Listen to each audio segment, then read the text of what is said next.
அனைவருக்கும் வணக்கம்.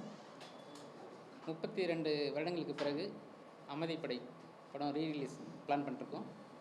ஏப்ரல் 10 படம் ரிலீஸ் பண்ணுறோம். இந்த படத்தை அனௌன்ஸ் பண்ணதுலேருந்து எனக்கு ஏகப்பட்ட ஃபோன் கால்ஸ்.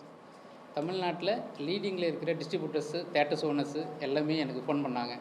காரணம், 32 வருஷத்துக்கு முன்னாடியே தமிழ்நாட்டு அரசியல்லாம் இல்லை, இந்திய உலக அரசியலை ஒரு காவியமாக கொடுத்த மணிவண்ணன் சாரும் சத்யராஜ் சாரும் இணைந்து பண்ண படம். அதுக்கான இவ்வளோ பரபரப்பான அரசியல் சூழ்நிலையிலும் இந்த படம் பரபரப்பாக பேசுதுன்னா இந்த படத்தில் இருக்கிற டைலாக்ஸு, இந்த படத்தோட திரைக்கதை, அது ஒரே ஒரு காரணம்தான்.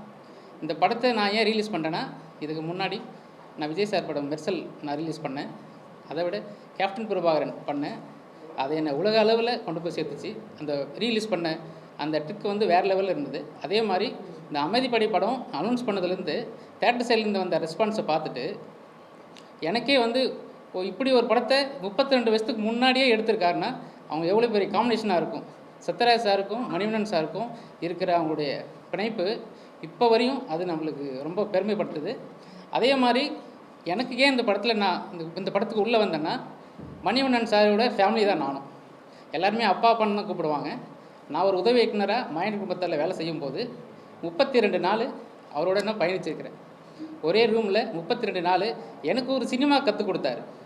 ஒரு ஹிந்தி 30 நாள் கற்றுக்கலான்னு சொல்லுவாங்கள்ல, 30 நாள் ஒரு சினிமா கற்றுக் கொடுத்தாரு. அந்த நன்றிக்காகவும் என்னவோ தெரியல, மீண்டும் நான் இந்த படத்தை ரீலீஸ் பண்ணுறேன். ரொம்ப சந்தோஷமாக இருக்குது. இதுக்கு சத்யராஜ் சாருக்கு மிகப்பெரிய நன்றி கடனாக இருக்கேன். ஏன்னா இந்த படத்தை ஒர்க் பண்ணும்போது பார்த்தா, இப்போ அவர் பார்த்தா அமைதியாக சைலண்ட்டாக இருக்கார். ஆனால் அந்த படத்தை பார்த்தா எனக்கு ஒரு பயம் வரும். ஏன்னா அந்த அரசியலோட தலைவர் இருக்கிற எல்லா ஒரு புத்தியும் அந்த படத்தை பார்த்தா ஒரு உணர்வு, பயத்தோட ஒரு உணர்வு தோன்றும். அப்போ அது மட்டும் இப்போ இருக்கிற காலகட்டத்துக்கு இந்த படம் மிகப்பெரிய லெவலில் இப்போ இருக்கிற 2K கிட்ஸுக்கும் இந்த படம் வெற்றி படமாக அமைவாங்க. ரொம்ப மனப்பூர்வமாக இந்த படத்தை சந்தோஷமாக வெளியிடுறேன். நன்றி, வணக்கம். வணக்கம். மணிவண்ணன் சாருடைய அமைதிப்படை, மணிவண்ணன் சார் அமைதிப்படைன்னு சொல்கிறத விட மணிவண்ணனும் சத்யராஜ் சேர்ந்த அமைதிப்படைன்னு தான் சொல்லணும். சார் இத்தனை வருஷம் கழிச்சு அதை ரிலீஸ் பண்ணுறாருன்றதுக்கும் போது ரொம்ப பெருமையாக இருக்குது. இவங்க கூப்பிட்டு எங்களை அதை பேச வச்சது அதோட பெரிய ஹானர், எங்களுக்கு சந்தோஷமாக இருக்குது. இந்த படம் எடுக்கும்போது ஒவ்வொரு நாளும் அது என்ன சம்பவம் நடக்கும்போது யாருக்குமே தெரியாது. பொதுவாக மணிவண்ணனுக்கும் தெரியாது, அவருக்கும் தெரியாது.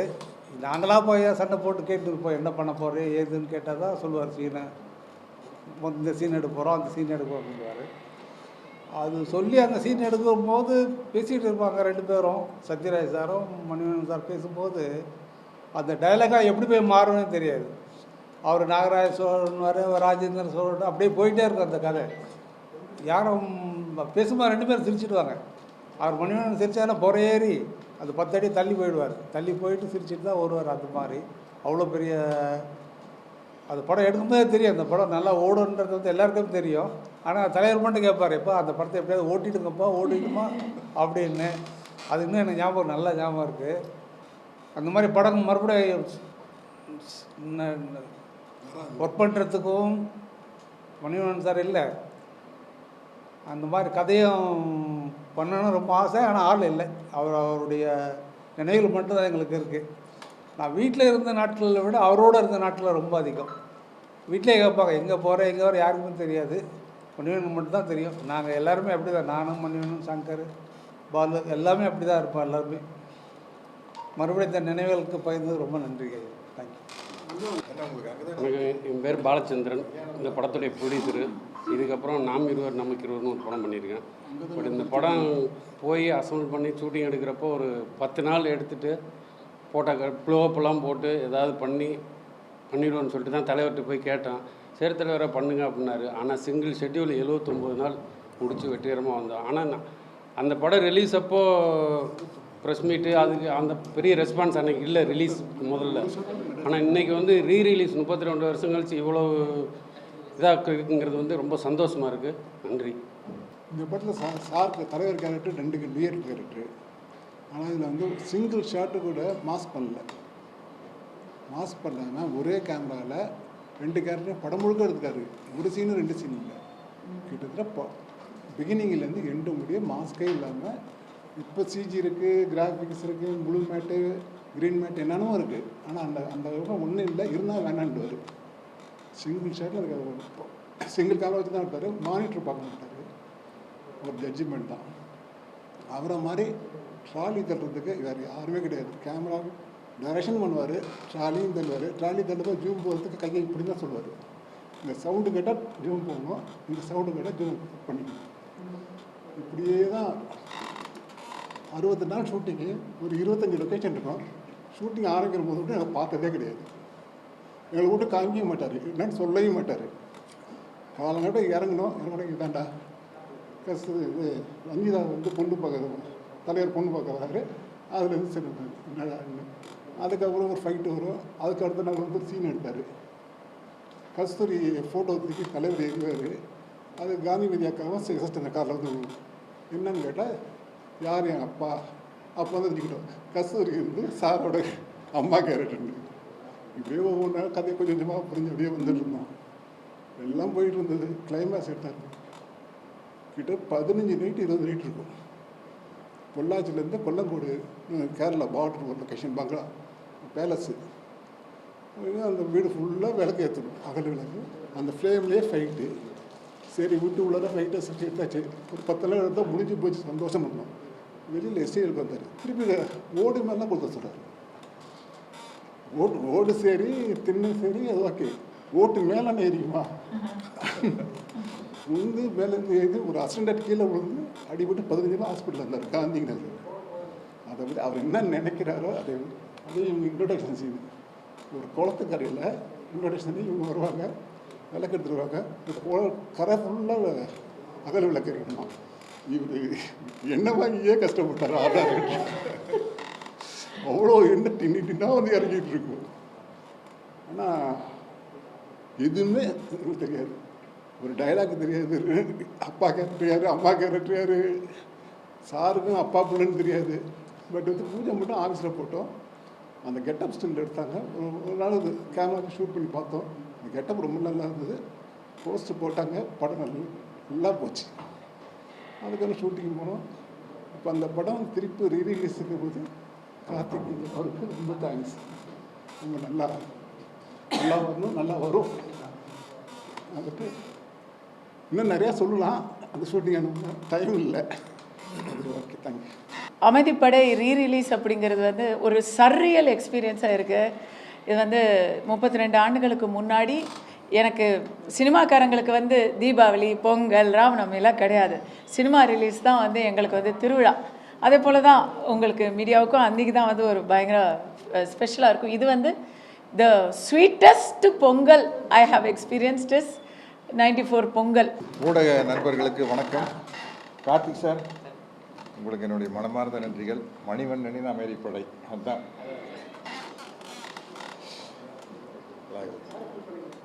அதாவது நான் ஒரு 75 படம் வில்லனாக நடிச்சுட்டு ஹீரோ ஆனேன். ஹீரோ ஆகி தடுமாறி ஹீரோ ஆனோன்னு எனக்கு கண்டினியூஸாக ஹீரோ சக்ஸஸ். பாலைவன ரோஜாக்கள், விழிஞ்சா கல்யாண, கடலோர கவிதைகள்,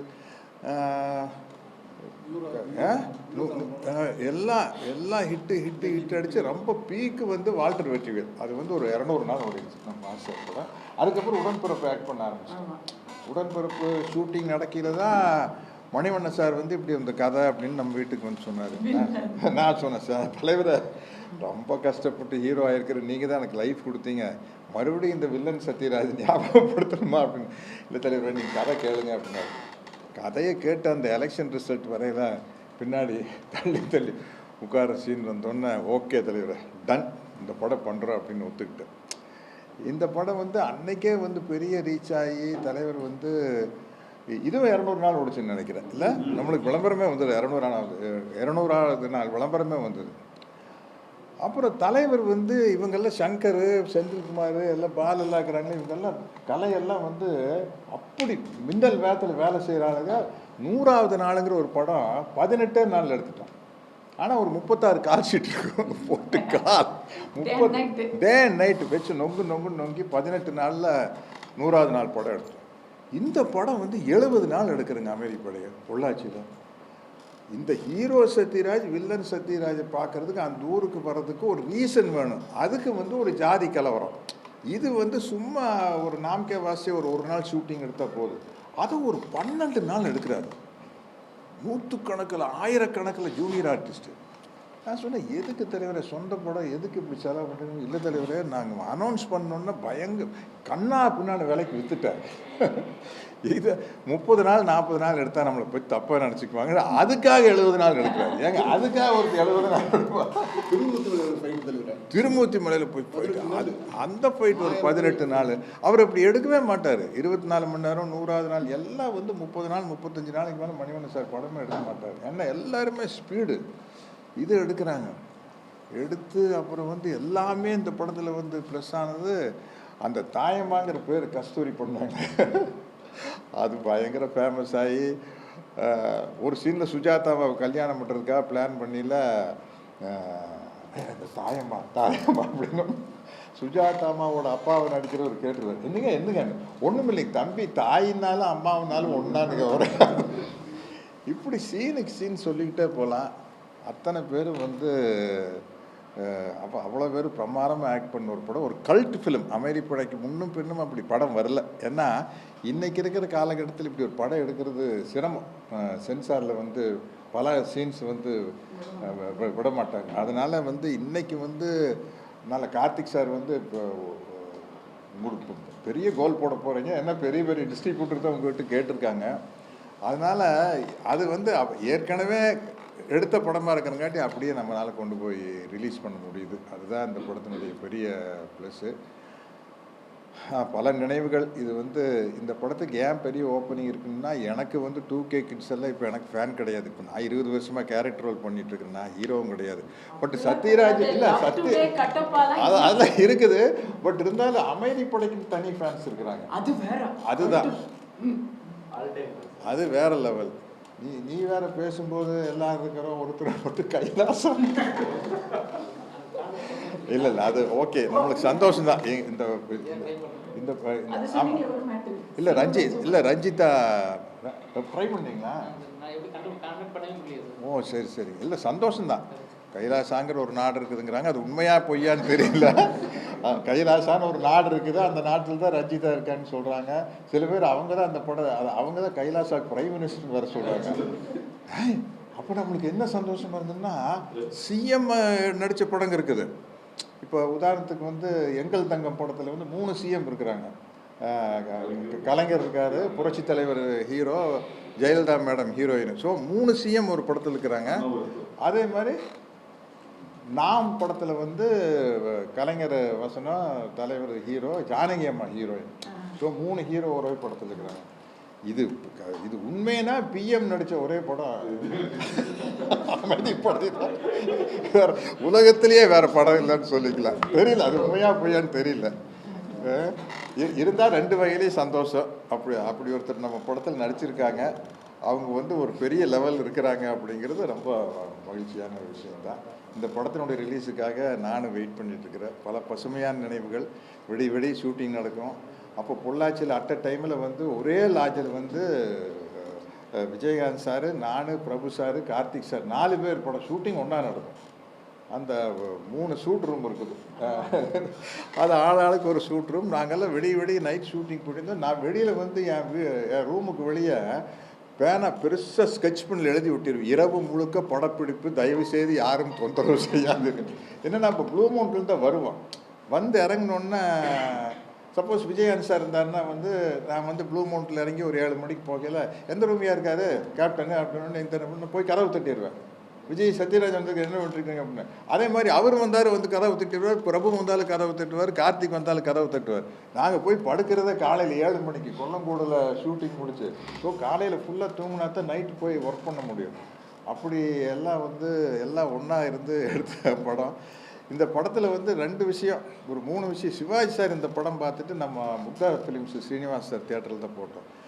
போனோடனே சிவாஜி சார் சில சமயத்தில் அவர் இப்படி தோல் மேலே இப்படி கையை வச்சு நின்றுப்பார். நின்றுட்டு இருங்க கூலிங் கிளாஸ் போட்டால் சரி, இப்படியே கண்டுக்குள்ளேயே ஒரு மனுஷன் பார்த்தா இப்படியே பார்த்துட்டு இருக்காரு. எனக்கு கால் விழுந்து தப்பா ஏதாச்சும் ஒரு சொல்லுங்கப்பா, நல்லா நடிச்சிருக்க நடிகண்டா அப்பா, இதுக்குதான் இவ்வளோ நேரம் இப்படி ஒரு பார்த்து நடிங்கப்பா அப்படின்னு. எல்லாம் அப்பா எல்லாம் உங்களை பார்த்தா இல்லை இல்லை அதெல்லாம் சொல்லாத, இது நீ ஏதோ வேற மாதிரி நடிச்சிட்ட அப்படின்னாரு. அப்புறம் வந்து நம்ம உண்மையை ஒத்துக்கணும், ஒரு ஸ்டேஜில் வந்து எனக்கு ஹீரோவாக பயங்கர இறங்குமுகம். அதனால தான் நான் கேரக்டர் ரோலுக்கு நான் ஷிஃப்ட் ஆனது. டக்குன்னு நம்ம படம் எல்லாம் ஃப்ளாப் ஆகிட்டு வருது. அந்த நேரத்தில் குமுதத்தில் விஜய் கிட்ட ஒரு இன்டர்வியூ எடுத்திருக்காங்க. அப்போ விஜய் வளர்ந்து வர்றார். விஜய், அஜித், சூர்யா, கார்த்தி, விக்ரம் அவங்கெல்லாம் ஒரு பேட்ச் வருது. பேட்ச் வரையில் விஜய் கிட்ட பேட்டி எடுக்கிறாங்க. உங்களுக்கு நடிக்கும்போது உங்களுக்கு யார் இன்ஸ்பிரேஷன் அப்படின்னா, எனக்கு யார் இன்ஸ்பிரேஷன் இல்லை. எனக்கு இன்னும் அந்த பேட்டி ஞாபகம் இருக்குது. ஏன்னா நான் விஜய்க்கு ஃபோன் பண்ணி தேங்க் பண்ணேன். இன்ஸ்பிரேஷன் இல்லை. சில சமயத்தில் வந்து எனக்கு ஒரு டயலாக் கொடுத்தா, இந்த டயலாக் சத்யராஜ் சார் பேசுனேன் அப்படி இருக்குன்னு நினச்சி பார்ப்பேன் அப்படின்னு சொல்லிட்டு, என்ன மாதிரி கேரக்டர் நடிக்கணும்னு ஆசைன்னு எனக்கு அமெரிப்படையில் அமாவாசை, சத்யராஜ் அமாவாசை கேரக்டர் நடித்தார். அந்த மாதிரி எனக்கு ஒரு கேரக்டர் நடிக்கணுங்கிறது என்னோடய ஆசைன்னு விஜய் பேட்டி கொடுத்தார். நான் ஃபோன் பண்ணி விஜய்க்கு தேங்க் பண்ணேன். விஜய் ரொம்ப தேங்க்ஸ் விஜய், என்ன நம்ம இறங்கிட்டு இருக்கிற நேரத்தில் வளர்ந்து வர ஒரு ஹீரோ வந்து இப்படி என் பேரை மென்ஷன் பண்ணு. ஏன்னா நம்ம சும்மாதான் அடிக்கல. ஹாலிவுட் ஹீரோனா அவர் ராபர்ட் டி நீரோ மாதிரி நடிக்கணும், மார்லன் பிராண்டோ மாதிரி நடிக்கணும், டாம் க்ரூஸ் மாதிரி நடிக்கணும். நார்த் இந்தியாவில் நான் இப்படி ஷாருக் கான், சல்மான் கான் மாதிரி ஒரு கேரக்டர் பண்ணணும் அப்படின்னு சொல்லல. சொல்லாமல் இறங்கிட்டு இருக்கிற ஹீரோ பேரை சொல்லி நீங்கள் சொன்னது ரொம்ப பெரிய விஷயம். ரொம்ப தேங்க்ஸ் அப்படின்னு அவருக்கு நன்றி சொன்னேன். இதெல்லாம் அமெரிப்படை பற்றி பேச ஆரம்பித்தா டைம் பத்தாது, அப்புறம் உங்களுக்கே போதுன்னு சொல்லிடுவீங்க. அந்த அளவுக்கு விஷயங்கள் இருக்குது. டெய்லி அமெரிப்படை நடந்தப்போ தான் அங்கே செந்தூர் பாண்டி நடந்துருந்தது. ஸோ விஜயகாந்த் சார் நாங்கள் எல்லாம் ஒன்றா பிரபு படம் ராஜகுமாரன், பிரபு படம் ராஜகுமாரன் நடந்தது. கார்த்திக் படம் கிழக்கு வாசல், சின்ன ஜமீன், ஆமாம் சின்ன ஜமீன் நடந்தது. எனக்கு சின்ன ஜமீன்லேயும் அதே டேட்ஸு, சின்ன ஜமீன்லேயும் அதே டேட்ஸு. அந்த ஸ்ரீதேவி அரவிந்த் சுவாமி நடிச்சாங்களே அந்த படமும் அதே டேட்ஸு. நான் போய் பரதன் சார் ரூமில் போய் கெஞ்சுவேன், சார் நைட்டு தான் சார் அவங்க ஷூட்டிங், டே டைமில் வரேன் சார், ஒத்துக்கவே இல்லை. எனக்கே பிடிச்ச ஒரு க்ளோஸ்அப் ஷாட் இருந்தால், இவங்க கஸ்தூரி கிணத்துல குளிச்சுட்டு இருப்பாங்க. அப்போ எனக்கு ஒரு ஷாட் வச்சு மணிவண்ணன் வந்து சொல்லிட்டு, தலைவரை அவங்க கஸ்தூரி குளிக்கிறாங்க, அவங்க அழகை பார்த்து ரசிக்கிறீங்க அப்படின்னாரு. அப்படியே பார்த்து அவ்வளோ கவர்ச்சியாக இருக்காங்க. அது மாதிரி என்ன சொல்லி இந்த படம் அமெரிப்படையில் நடந்த விஷயத்துக்கு எல்லாமே ஸ்பாட்டில் உருவானதுங்க. அமாவாசைங்கிற பேர்லேருந்து, நாகராஜ் சோழன் பேர்லேருந்து, கேமரா வச்சதுக்கப்புறம் உருவான சீன் தான் கிளைமேக்ஸு. இந்த தேங்காய் பொறுக்கிறத மாற்றினது முதல்ல வேறு மாதிரி சீன் இருந்தது. தேங்காய் பொறுக்கிறது அந்த நேரத்தில் நான் போய் மணிவண்ணன் தலைவரை இந்த மணியை நல்லா இப்படி கல்லில் குத்தி பொத்தலாக பண்ணிக்கிறேன். அது எதுக்கு தலைவராக இருந்தேன்? இல்லை தலைவரை ஒரு டைலாக் எப்படின்னு பாரு என்ன அப்படின்னா, என்னடா மணியை நல்லா பொத்தலாக இருக்குது, நாய் கடிச்சோம்னா இருக்குது. நாய் தானுங்க அப்படின்னு பாரு.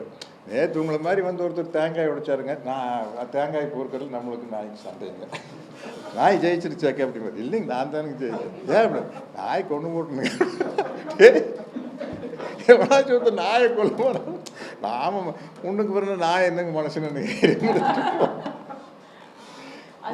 சோழர் வம்சத்தில் எம்எல்ஏ ஊட்டிக்கு தனியாக தான் போகணும்.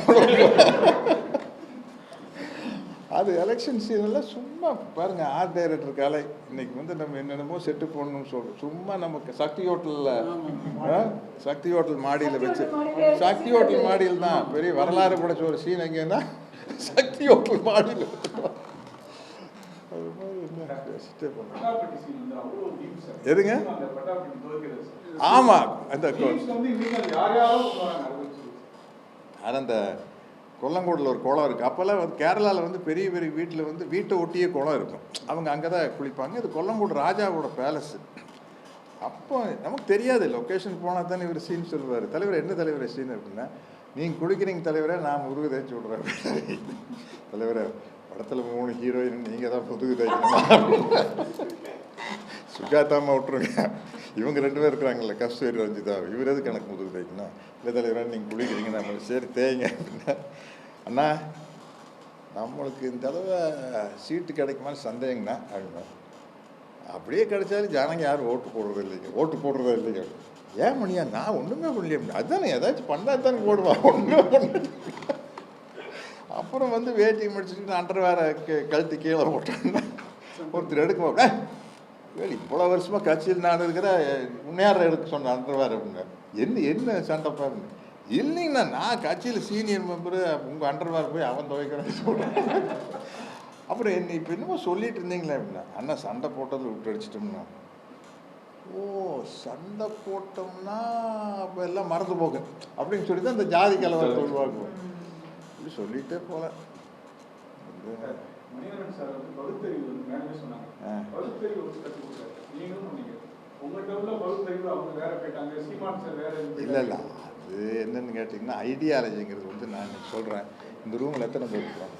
ஒரு 30 பேர் இருக்கும். 30 பேர் இருக்குமா? 30 பாயிண்ட் ஆஃப் வியூ இல்லையா? 30 பாயிண்ட் ஆஃப் வியூ ஒரே ஐடியாலஜிக்குள்ளே இருக்கிறவங்ககிட்டையும் கூட வேற ஒரு விஷயத்தில் வேற பாயிண்ட் ஆஃப் வியூ. உலகத்தில் 600 கோடி பேர் இருக்காங்கன்னா 600 கோடி பாயிண்ட் ஆஃப் வியூ. அதனால வந்து இவங்கெல்லாம் இன்னைக்கு ஒரு அரசியலில் வந்து சீமானோ கஸ்தூரியோ பெரிய லெவலில் இருக்கிறது எனக்கெல்லாம் சந்தோஷம் தான். மனுஷன் ரஞ்சிதா தெரியலையா? இவங்க எடுத்து கொடுத்த கைலாசான்னு ஒரு நாடு இருக்குதா என்ன? அது எங்கே இருக்குது? அப்படியா? தெரியலைங்க.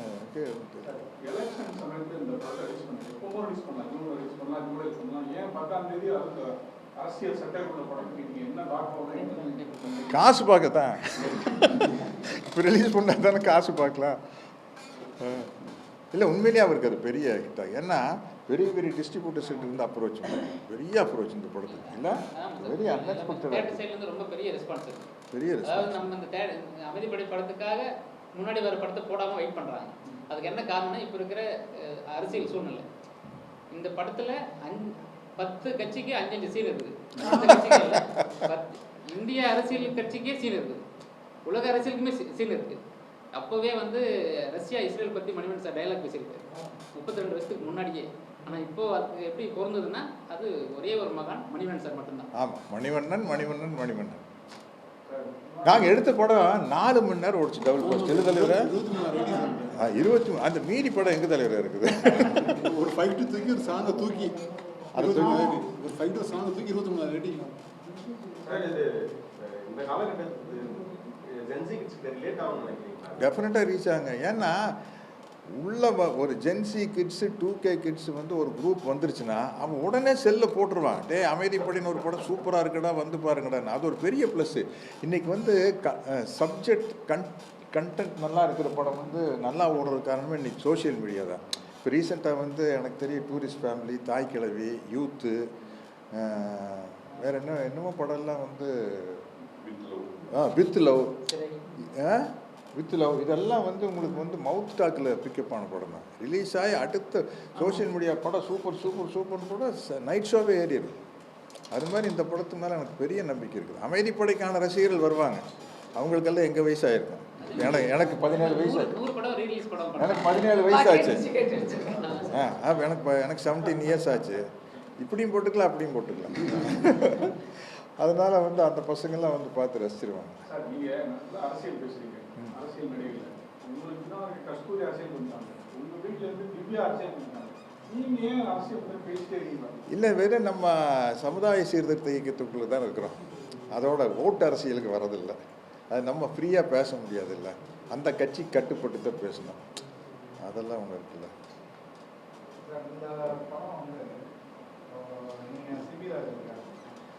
அவரை வச்சு இந்த படத்தை வந்து நீங்கள் இம்ப்ரூவ் பண்ணணும் அப்படின்ற ஏதாவது ஒரு தாட் ப்ராசஸ் உங்களுக்கு இருந்துச்சுன்னா, ஏன்னா இப்போ எல்லா படம் பெரிய ஹிட்டாக இருக்குது. ஆமாம். இப்போ அவருக்கு வந்து இந்த படம் வந்து சூட் ஆகிடும். ஏன்னா உங்க மாதிரியே அவர் பயங்கரமாக நக்கல் என்னைக்காவது தோணிடுவோம். இல்லை, ஒரு ஐடியா வந்தது, அது அப்படியே இருக்குது. அது மணிவண்ணன் சார் ஸ்கிரிப்ட் எழுதுனா நல்லாயிருக்கும். என்ன கதையிலன்னா, இந்த வில்லன் சத்யராஜ் செத்து போயிடுவாப்புல. ஹீரோ சத்யராஜுக்கு ரஞ்சிதா கல்யாணம் ஆகிறதோட படம் முடியுது. அவங்களுக்கு ஒரு பையன் பிறந்தான். அவங்க தாத்தா மாதிரி ஆயிட்டான். அவன் பெரிய அல்வா பாத்தி ஆயிட்டான். இப்போ அப்பா நல்லவன், பையன் அல்வா. அப்படி ஒரு அவுட்லைன் யோசிச்சு மணிவண்ணன் சார்கிட்ட சொல்லி, தலைவரே அது ஒரு சிபிக்காக பண்ணுங்க பண்ணி இதுக்கு ஒரு ஸ்கிரிப்ட் எழுதுனா, அவர் இறந்து போகிறதுக்கு முன்னத்து நாள் நான் நைட் ஒரு நாள் முன்னாடி நான் அவர்கிட்ட ஃபோனில் பேசுகிறேன். 1 day before மணிவண்ணன் கூட ஃபோனில் பேசுகிறேன். ஃபோனில் வச்சு டக்கு டக்கு டக்கு டக்குன்னு ஒரு அவுட்லைன் சொன்னார். இப்போ பிரமாதமாக இருந்தது. ஒரு ஒரு சாதாரண மர்டரில் ஆரம்பிக்கிற ஒரு இது வந்து இன்வெஸ்டிகேஷன் போகல பெரிய டெல்லி லெவலில் பெரிய லெவலில் போய் நிற்கும். மர்டர் பார்த்தீங்கன்னா சாதாரணமான ஒரு ஆள் செத்து போயிட்டான், அங்கேருந்து ஆரம்பித்தா பெரிய லெவலில் போய் நிற்கும். ஃபோனில் கடன்னு கதை சொன்னார். சரி அடுத்தது பண்ணலான்னா அடுத்த நாளே நியூஸ் வருது. நாங்கள் முதல் நாள் போய் பேசிட்டு வந்தோம். ராம்தாஸ் ப்ரொடியூசர் சிஷன் ராம்தாஸ். ஆமாம் அவர்கிட்ட பேசிட்டு வந்தோம். நாளைக்கு அட்வான்ஸ் கொடுக்குறேன்னு சொல்லி ராஜா சார்க்கு அட்வான்ஸ் எடுத்து போகலான்னு பிளான் பண்ணிட்டு போகிறோம். நாளைக்கு வாங்கன்னு அன்னைக்கு காலையில் இருக்காரு. ராஜா சார் டபுள் பாசிட்டிவ் பார்க்கல, இளையராஜா சார் பார்க்கல, நாங்கள் எல்லாம் போய் நின்றுட்டோம். அது வழக்கமாக போய் நிற்போம். வெளியில் வந்தோடனே ராஜா சார் வந்து சார் அப்படின்னு, எப்படி சார் நல்லா இருக்குது, வீட்டில் ஒய்ஃபெல்லாம் பார்ப்பாங்கல்ல படம் அப்படின்னாரு. அப்பாங்க சார் சினிமாவே எடுத்துக்குவாங்க.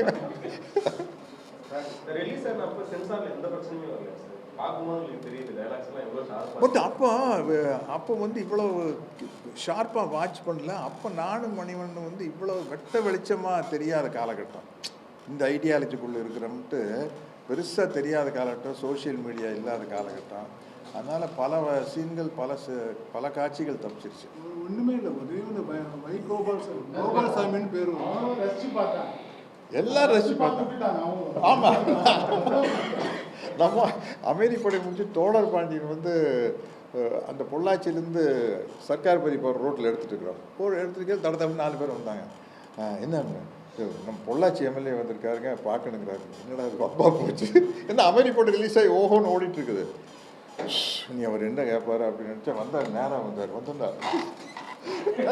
என்ன எங்களை எல்லாம் நல்லா கலாய்ச்சிருக்கீங்க, ரொம்ப சந்தோஷங்கன்னு சொல்லிட்டு உட்காந்து காய்ச்சி சாப்பிட்டு போயிட்டாரு.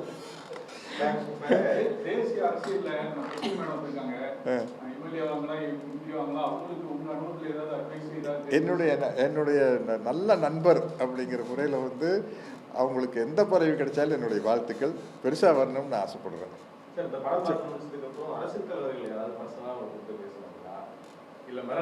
யாருக்கும் காட்டல. சிவாஜி சாருக்கு, ரஜினி சார் பார்த்தார். ரஜினி சார் வந்து அவரே ஃபோன் பண்ணி, அப்போ லேண்ட்லைன் ஃபோன் இல்லையில, அவர் தான் எல்லாமே ஸ்பீடு தானே, எல்லாமே காலையில் 8 மணிக்கு ஃபோன் பண்ணி சத்யராஜ் இந்த அமைதிப்படி நல்லா இருக்குன்னு சொல்கிறாங்க, நான் பார்க்கணுமே அப்படின்னாரு.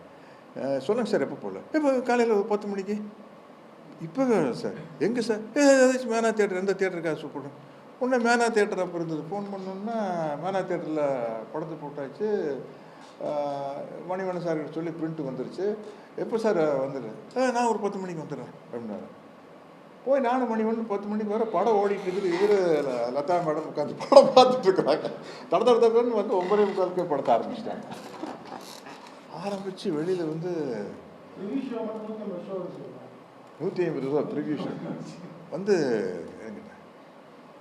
ரொம்ப ரொம்ப போல்டாக எடுத்திருக்கீங்க, எப்படி ஒரு எடுக்கும்போது டென்ஷனாக இல்லையா அப்படின்னா. சார் ஏதோ எடுத்துட்டோம் சார். கேட்டால் நான் மணிவண்ணன் வேறு பழகி போடுவேன், வேறு மேலே பழகி போடுவார், எங்களுக்கு தப்பிக்கிறக்கா விஷயம் தெரியாது. இந்த ஆள் சொல்லி இந்த ஆள் எழுதி கொடுத்துட்டா இல்லையாக்கே பேசலன்னு அவர் சொல்லுவார். நான் சொல்லி உங்களுக்கு தெரியுமில்ல மணிவண்ணன் இப்படி தான் வெள்ளங்க மறந்துவான்னு சொல்லி தப்பிச்சுக்கணும் சார். ரொம்ப ரசிச்சார் ரஜினி சார், ரொம்ப ரசிச்சார். சிவாஜி சார் ரொம்ப ரசிச்சார். எல்லா ஜென்ரேஷனு சிவாஜி சார், ரஜினி, விஜய் எல்லோரும் ரொம்ப என்ஜாய் பண்ண கூட. விஜயகாந்த் மட்டும் புதுசாக ஒரு விஷயம் சொன்னார். படம் பார்த்து நீங்கள் வந்து இப்போது ஜெயிச்சு இன்னொரு ஹீரோ சொல்ல மாட்டார் அவர். விஜயகாந்த் வந்து ஆக்ஷன் ஹீரோ, சத்யராஜ் நீங்கள் வந்து இப்போது தட ஹிட்டு கொடுத்து மக்கள் ஜன் பக்கம், பூவழி வாசல், அது இதுன்னு வந்து கடைசியாக வால்டர் வெற்றிவேல் 200 டேஸ் போய் நீங்கள் ஒரு பக்கா ஆக்ஷன் மாஸ் ஹீரோ ஆனதுக்கப்புறம் நீங்கள் பழைய வில்லன் சத்யராஜை ஞாபகப்படுத்தி இப்படி ஒரு படம் நடித்தது எனக்கு உடன்பாடு இல்லை அப்படின்னு. உங்களை ஃபுல்லாக ஏற்றுக்கிட்டாச்சு ஜனங்க ஹீரோவா. அப்போ போய் நீங்கள் இதையே ஞாபகப்படுத்துனீங்க அப்படிங்க. இல்லை விஜய், நான் விஜய்ன்னு தான் சொல்கிறேன். இல்லை விஜய் இது ஒரு கல்ட் ஃபிலிமாக ஃப்யூச்சரில் இது நிற்கும் அப்படின்னு எனக்கு தோணுது அப்படின்னா இப்போ அதே மாதிரி நின்றுச்சு இந்த படம். ஓகே.